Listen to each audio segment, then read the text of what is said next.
Good afternoon, everyone. I know that the video portion is probably going to turn out lopsided, but at least it is working, and I'm here to read to you Chapter 43 and Chapter 44 from The Wild Robot. We have a lot of illustrations coming up, so that'll be fun.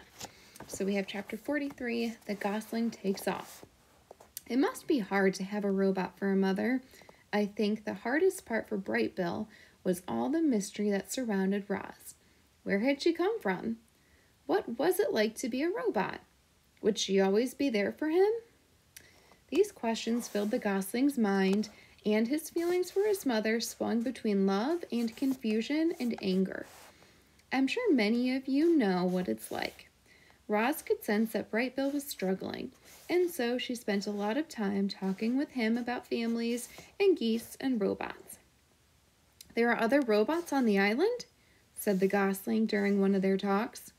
He'd been sitting beside his mother in the garden, but now stood and faced her. Yes, there are others on the island, said Roz, but they are inoperative. Inoperative? For a robot, being inoperative is like being dead. Where are the dead robots? They are on the northern shore. I want to see them. I do not think that is a good idea. Why not? You are still a Gosling. You are too young to see dead robots. I will take you to see them when you are older. Mama, I'm not a Gosling anymore. Bright Bill puffed out his chest. I'm already 4 months old. I'm sorry, said Roz, but you cannot go. Bright Bill stomped around the garden and squawked. This isn't fair. I promise I will take you to see them when you are older, said the robot. But I want to go now. Please calm down. You can't even fly. I could take off and you wouldn't be able to stop me. Roz stood, and her long shadow fell across her son. The Gosling could feel his emotions swinging wildly, and for a moment he was actually afraid of his own mother.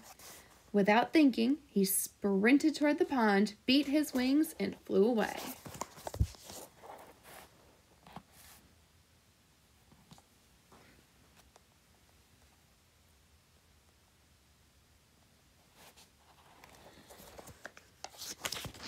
Chapter 44, The Runaway. Your son will be fine, said Loudwing. You know how they are at this age. I do not know, said Roz. Please tell me how they are at this age. Oh, right. Well, Bright Bill is growing up fast. It's only natural for adolescent Goslings to be a little moody. He just needs to be alone for a while.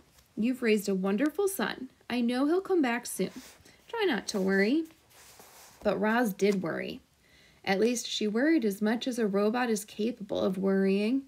Bright Bill had never run away or flown away, and suddenly Roz was computing all the things that could go wrong. A violent storm, a broken wing, a predator. She had to find her son before something bad happened. There was only one place where Bright Bill could have gone. The robot gravesite. So Roz galloped northward. She leaped over rocks and ducked under branches and charged through meadows without ever slowing her pace. She raced all the way across the island until she finally stepped onto the sea cliffs above the gravesite.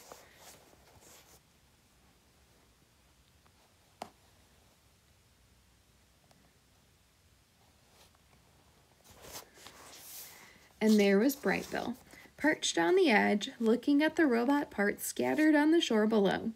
His eyes were wet. Don't be angry, he said as his mother walked over. I'm not angry, but you should not have flown off like that. You could have gotten hurt, or worse. I was worried sick. I'm sorry, Mama. It is okay, said Roz. It is only natural for Goslings your age to be a little moody. Mama, I need to understand what you are, and I think it might help to see those other robots. You are right. It might help. Why are you not down there? I was about to go, said Bright Bill, but I got nervous. I want you to go with me. Let us go down there, said Roz, together.